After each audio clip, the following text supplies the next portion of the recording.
I'm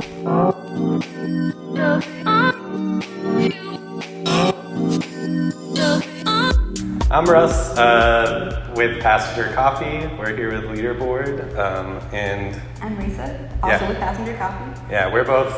We are collectively the roasting team for Passenger, and yeah, we're just going to talk about the coffee that we submitted for Leaderboard. But before we reveal it, we thought we would just kind of taste it first, and maybe you have some in front of you too. You can taste it with us. Yeah. We'll just sort of talk about the identifying characteristics.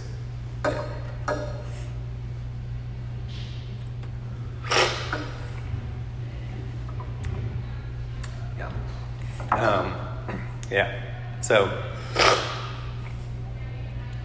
I guess the first thing that sticks out to me with this coffee pretty much every time I taste it is the just floral quality to it. It's very unique.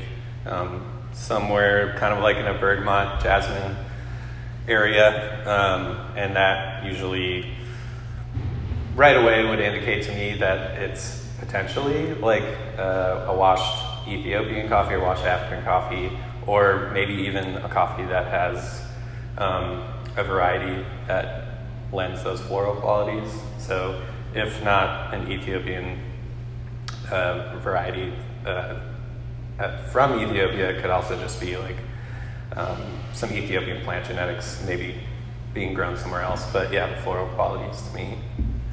For me, I get a lot of apricot, some peach, which I think complements the floral qualities very well, as well as the acidity. The acidity is really calm, balanced, and helps bring out a lot more of the like gentler notes of the florals.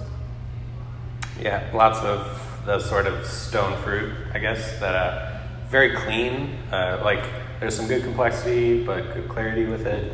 A lot of stone fruit that, again, makes me think, washed East African coffee. But also, I think the sort of body and mouthfeel is like silky, kind of tea-like, and also kind of has like a nice long finish with the florals, which I guess first of all, I would say would indicate that it's a washed coffee for sure. Naturals tending to have a bit bigger body, but also, again, that it might be maybe like a high-grown either African coffee or maybe a high-grown South American coffee, but not necessarily, or not likely to be a bigger bodied coffee from like Central South America. So without further ado, the coffee we picked for Leaderboard is Agaro. Agaro is a town in Ethiopia's Jimma zone, one of the most important coffee growing regions in the western part of the country. This is also not too far from the Ethiopian forests that are believed to be the original birthplace of coffee. The town of Agaro is surrounded by washing stations, some privately owned as well as some operated by farmer co-ops. This particular lot is a blend of small deliveries from over 400 local farmers, all members of the Nano Challa Cooperative, that contributes coffee to just all be processed together. Nano Challa is one of the farmers' cooperatives that are collectively represented by Katamaduga Union. Some others that you might know of are called Biftu Gudina, Hunda Oli, Ukro, and Duramina. Katamaduga supports Agaro cooperatives in a wide variety of ways, but many of their services boil down to connecting co-ops with international buyers, facilitating logistics, and exporting. Yeah, so I guess just to speak a little bit more about how we sort of present this coffee, Agaro is one of 5 foundational coffees that we have on our menu. And the foundational coffees really, of the coffees on our menu, represent sort of the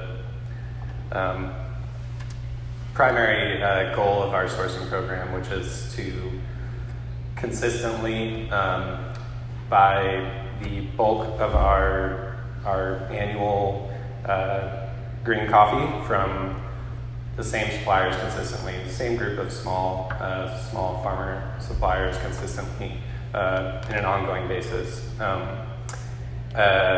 And we have these coffees year-round, which is sort of speaks to another interesting thing about this coffee, which is that the coffee that you tasted with Leaderboard and the coffee we're tasting now has been harvested about like over a year ago. So Ethiopian washed coffees do tend to have like a pretty long shelf life in terms of when they start to show age, and if many of us in the coffee world are familiar with the sort of experience of tasting age, but it's like, if you haven't experienced it, you get this sort of floral sweet qualities maybe in the front, but then in the back end you get a lot of like papery, cardboardy, kind of unpleasant, drying flavors that are indicative of age on the coffee. So the reason that even though this coffee was harvested like probably over a year ago, the reason it still tastes fresh and juicy is because we freeze all of our green coffee.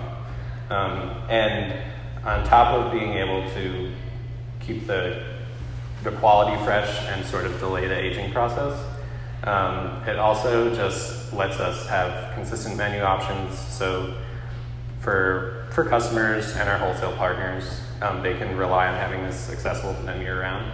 But it also lets us just buy that much more coffee from these foundational partnerships that we have. So it's a big win-win in that way. And then, other things to say about this coffee, I guess just it's definitely one of the better selling foundational coffees that we have. It's also part of our Keystone blend and our Stowaway blend. And as of 2019, I think, it actually became part of a offering on our sister roasting company's menu called Necessary Coffee. So what's great about that too is that using Necessary allows us to buy more coffee from these same Katamaduga unions.